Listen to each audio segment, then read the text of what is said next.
Okay, I think there's one more slide there. Tom, if you're... Well, on behalf of this group here today, we've one for here. We were sort of asking, would you actually work to see, would you sort of say yes, that you would work to get this stopped? And so we actually have a pre-prepared piece of paper here, Frank, if you were handed over to our candidates.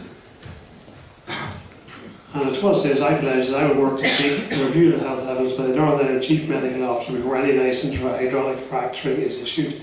So possibly it's one each for just a sort of a record to say at least you're agreeing to sort of support us in this, or in our efforts to do this. Well, I'll put it back to you, Trevor. What if the CMO reviews the health evidence and comes back with it's okay to do it if it's done within the regulations? We'd like to have that opportunity, to give the CMO that opportunity. Let's try it. Well, I'm saying here now Yeah, that well, that is... let's not jump that bridge till we come. We're not getting a chance on health at all. These people are not getting a chance to have the health evidence of 450 peer-reviewed studies reviewed in Northern Ireland. This hasn't happened here, but it has happened an awful lot next to New York. They have the evidence, they've found it. Let's get this evidence in front of our health minister. There's also UK reports coming out, letters to the BMJ. The UK doctors are also saying it needs to stop, a 5-year ban in place.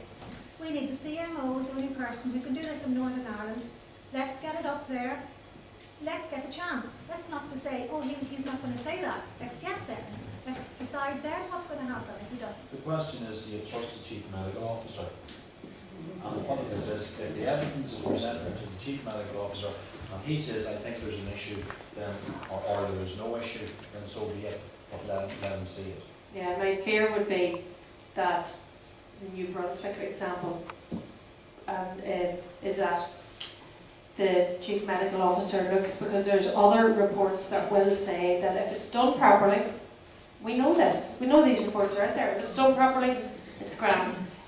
It's not what I believe. I think there's enough evidence, but it depends on the evidence he looks at. And it's not that I don't trust Michael McBride at all, Cathal, but I just think we need to be totally, we need to be thinking 3, 4, 5, 6 steps ahead.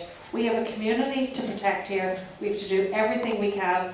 And I don't think, it's not that I don't trust Cathal, but I don't trust very many people when it comes to the needs of this constituency.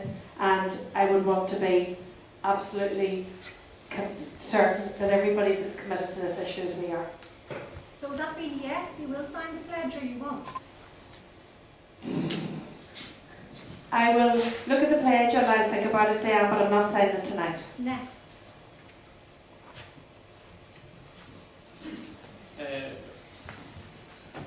I don't know, it's kind of just put on to us tonight. I didn't know that this was coming on, but I'll have to talk to my party colleagues. But I'm working hard on stopping fracking, so I will come back to you. Thank you. Yes, I'm completely happy to make this pledge. It doesn't. Well done.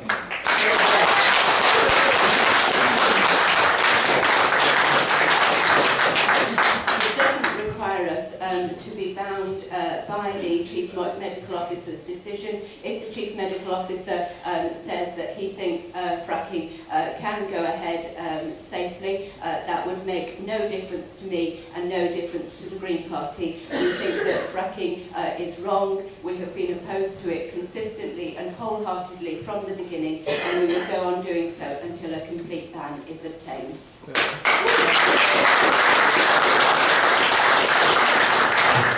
Chair, can I firstly say, general circumstances, I don't like pledges being put in front of us just like that at a public meeting like that. Yeah. We're happy to discuss them, but can I say on this occasion, because of what it is, and I've had several discussions with, or communications with Chief Medical Officer, I have no difficulty with this pledge.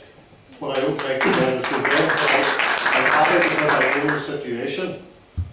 But just to make you aware that I not always sign everything that's put in front of me. like that. But on this occasion, because I know the situation, because I've been through it, because I've got communications about it, I'm happy to do that. I'm happy to